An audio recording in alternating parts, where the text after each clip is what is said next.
नमस्कार किसान साथियों, स्वागत है आप सभी का हमारे YouTube चैनल पर।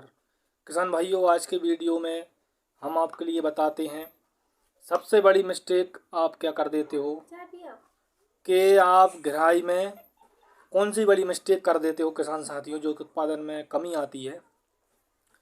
हमें गहराई किस तरीके से करना चाहिए किसान साथियों, ताकि उत्पादन में कोई कमी न रहे। किसान साथियों, ये रबी का सीज़न है, हमको गहरी जुताई करनी पड़ेगी। इसमें कितनी गहराई तक हम जुताई करें किसान भाइयों, और जो कि हमारे जो बरसात में जो कीटाणु पड़ते हैं वो गहरी जुताई से नष्ट हो जाते हैं किसान भाइयों। इसलिए हमको गहरी जुताई करनी पड़ेगी। और कौन कौन सी हम 5 मिस्टेक ऐसी कर देते हैं किसान साथियों, 5 गलतियां कौन कौन सी कर देते हैं जो उत्पादन में कमी आती है हमें। इसलिए वीडियो को आप पूरा देखिए किसान साथियों। चैनल पर नए हो तो चैनल को सब्सक्राइब कर दीजिए किसान साथियों, और वीडियो अच्छी लगे तो आगे शेयर कर दीजिए। चलिए वीडियो को शुरू करते हैं किसान भाइयों। किसान साथियों, सबसे बड़े पॉइंट की अगर मैं बात करूं तो आपको गहरी जुताई करनी पड़ेगी। जिस तरीके से हमने गहरी जुताई करी है किसान भाइयों, अब मैं बताता हूं वो कौन कौन सी 5 मिस्टेक हैं जो किसान साथियों कर देते हो। नंबर 1 पर आती है, आप गहरी जुताई नहीं करते हो। अब मैं दूसरे पॉइंट की बात करूं तो किसान साथियों, आप दूसरी मिस्टेक क्या कर देते हो कि जैसा आप हमारे खेत को देख रहे हो, अब जिसमें आल कितने इंच पर है ये मैं आपको बताता हूँ। इसमें आल आपके लिए मिलेगी 3 से 4 इंच की गहराई तक। तो आप क्या करते हो किसान साथियों कि आल मतलब इसमें नमी कितने आंगुल तक है, इसमें नमी कितनी आंगुल तक है, कितने इंच तक है, वो नमी को देखते हुए आपको गहराई करना है। इसके बाद ही हम बीज की बोनी कर सकते हैं। अगर हमारे खेत में किसान साथियों 2 से 3, 4, 5 इंच तक गहरी नमी बनी हुई है खेत में, तो किसान साथियों आप जो है बोनी कर सकते हो अच्छे तरीके से। तीसरी अगर मैं गलती की बात करूं तो किसान भाइयों, आप क्या कर देते हो कि थोड़ी कम गहराई करके और बोनी कर देते हो।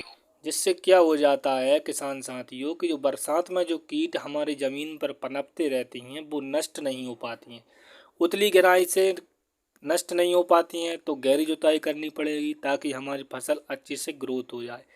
किसान साथियों, उतली अगर ज़मीन आप घेरते हो तो उसमें क्या रहता है कि जैसे ही हम फसल को बोने में लगते हैं, फसल हमें अच्छी उग कर भी अच्छी आती है, लेकिन ग्रोथ नहीं कर पाती है, क्योंकि उसमें जड़ें जो ज़मीन के अंदर नहीं जा पाती हैं किसान भाइयों।